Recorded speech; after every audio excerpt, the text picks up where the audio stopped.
So, Melissa, to answer your question, this is what I wanted to start class with anyways, because I had a couple of people email me saying that they had some difficulty with the assignment. And I want you guys to remember that the purpose of this assignment was not, the end goal was not to get the right answer. Okay. The end goal was to expose you to readings that you may not normally read, expose you to ideas that kind of expand your horizons, and ask you to share your thoughts. Because remember, the first lesson in this during this semester is the first lesson is developing ideas. If we learn to develop our ideas, then when we're writing essays in 1101 and even 1102 later and when we're communicating in public at job interviews or conferences, or networking events, then we're going to be able to engage our audience. So the end goal, again, was not really to get the right answer. I'm not going to be grading the assignment to get the right answer. I want to see you engaging with the text. I want to see that you, whatever you did understand, that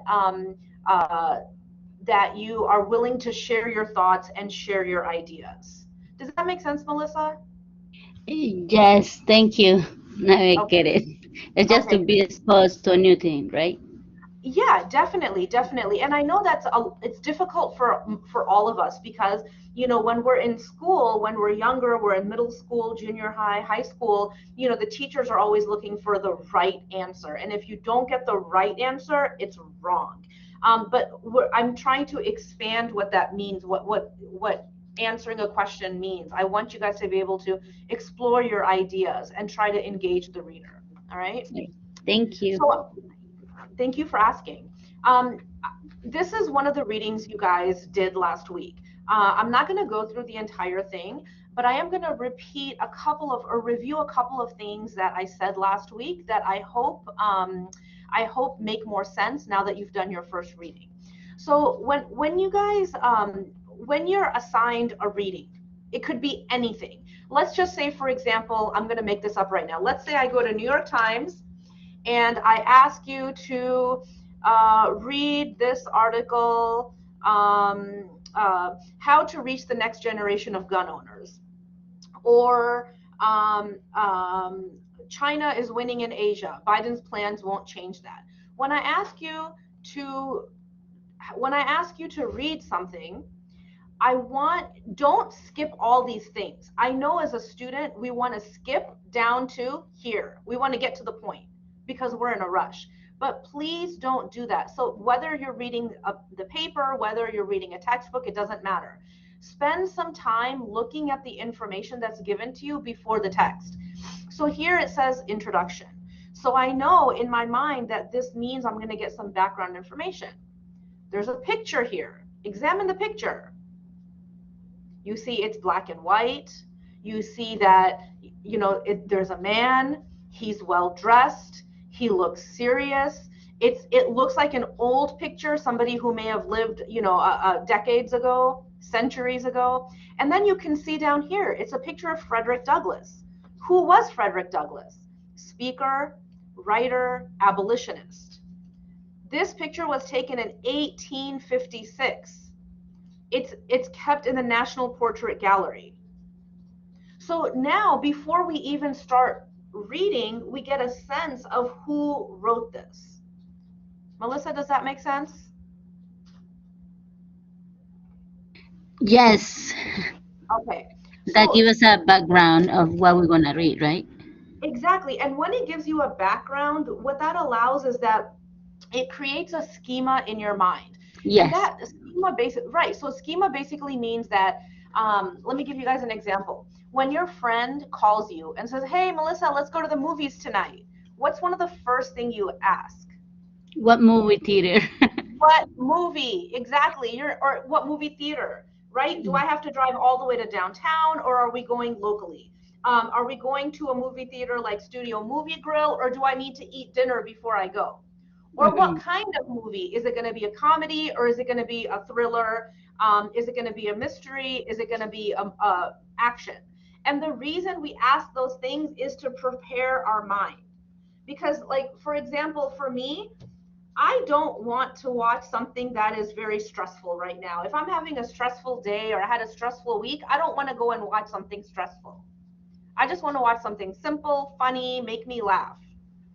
Um, so especially right now with, like, with everything that happened in Texas and Uvalde, it's just, I feel very like, there's a sadness, there's a sort of depression, there's a sort of like darkness in I feel like a darkness. I don't want to go and watch a movie about, shooting or action. I just want to watch something, very like just chill. Um, so that so reading the introduction, getting some background information here, it prepares our mind for what we're about to read. And here, this hasn't even started yet. This is all background information about Frederick Douglass. It tells us when he lived. It tells us he was born into slavery. It tells us where he lived. It tells us about his parents, his father and his mother. It tells us about his boyhood. He never knew his father. He barely knew his mother, and he was separated from his grandmother at a young age. But he knew, even as a boy, he knew there was a connection between literacy and freedom. He knew that there's something about knowing how to read and write and communicate and being free. And he wrote a book. He wrote an autobiography called Narrative of the Life of Frederick Douglass, an American Slave. And there's an excerpt from it, meaning a portion of it that comes up next. So this stuff, we're still in the introduction. Well, He explains, or we're going from reading the excerpt, we learn that how he learned to read. When he was 12, he was already reading about the natural rights of human beings. By age 15, he started teaching other slaves. When he was 20, he met Anna Murray, who he later married. She helped Douglass plan his escape from slavery. And this tells how he did that. How did he escape from slavery? And what work did he do once he escaped? So down here, it's talking about in the portion of the text included here. So basically, they've taken a portion, a section, an excerpt from his autobiography, and which is going to begin down here. So in the part that is in this reading, Douglass represents the dialogue of Mr. Auld, an enslaver, so somebody who owned slaves, who owned him, who basically owned Frederick Douglass. And he's going to talk about the time that Mr. Auld used a racial slur. And then it talks about someone else, a Professor Randall Kennedy, who a historian, and it talks about, and he's adding to he's giving us some more information about what Frederick Douglass is writing. In the case of Mr. Auld and Frederick Douglass, Douglass gives the account of Auld's exact language in order to hold a mirror of race to the racism of Mr. Auld, to show people what racism is. And to emphasize the theme that literacy is one way to combat racism. So what I asked you guys to read was a section from the autobiography of Frederick Douglass. And the green, you can see these green sections in italics. These are called annotations. Melissa, what's an annotation?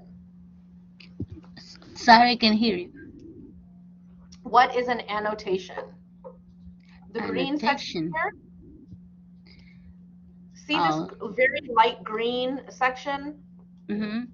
So basically, we read something from Frederick Douglass, but in each of these, under each section, there's something else written. An annotation, go ahead, Andrea. I want to try to guess. I believe like mm, it helps you get an understanding of what's going on in the story. I want to. Excellent. Excellent. Annotation just means a note. That as a reader, when you're reading something, you stop every so often and you say, this is what I think I just read. So as students, you guys are going to annotate as well. You should annotate as well. Okay, so excellent. Very good, Andrea. Thank you. So anyways, when I asked you guys to read this with the annotations, the purpose of it was not to come down here and get some kind of right answer. I don't have an answer key for this. The purpose was to get you guys to think, to go back and look at the reading again, to develop your own ideas about what you read. So when I take a look at, you know, your submission, I'm gonna read what you wrote. I'm gonna ask you guys questions, and just kind of, I want you guys to continue these conversations in your own mind or with your friends or with your family, just to get in the habit of being able to talk about things that are not what you normally talk about.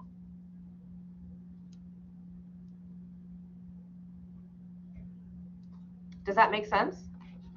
Yes. Yes. Okay. It's a good So practice.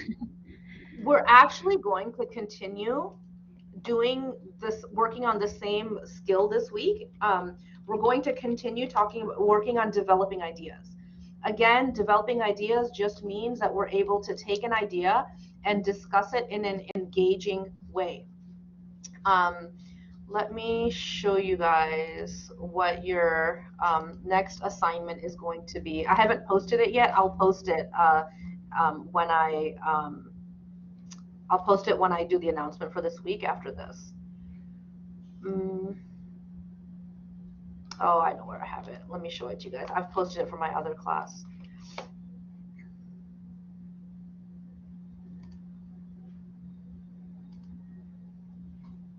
Okay, let me share this with you guys. So like I was saying, we're going to continue working on developing ideas for this week. I think that last week's assignment was a bit tough, but I wanted it to be tough. I wanted you guys to just dive into some serious reading. So when you guys, I have not posted the announcement yet, but I will, and I'll tell you guys where you can go. So when you're going to go to lessons, you're going to go to developing ideas, and you're going to go to introduce yourself, and you're going to follow these instructions. Basically what you're doing is you're reading an article. It's not a very long article, but it's about how to be engaging when you introduce yourself to other people. And then I'm going to, and then you have a short assignment. Basically, I'm asking you to write a short summary of that article you just read, and then write a paragraph in which you introduce yourself. But I'll post this in just a few minutes. Do you guys have any questions about this? No. Clear. Sorry, Andrea, you were saying something. I said no. Okay, Melissa? It's clear. Okay, good. Let me stop this recording real quick.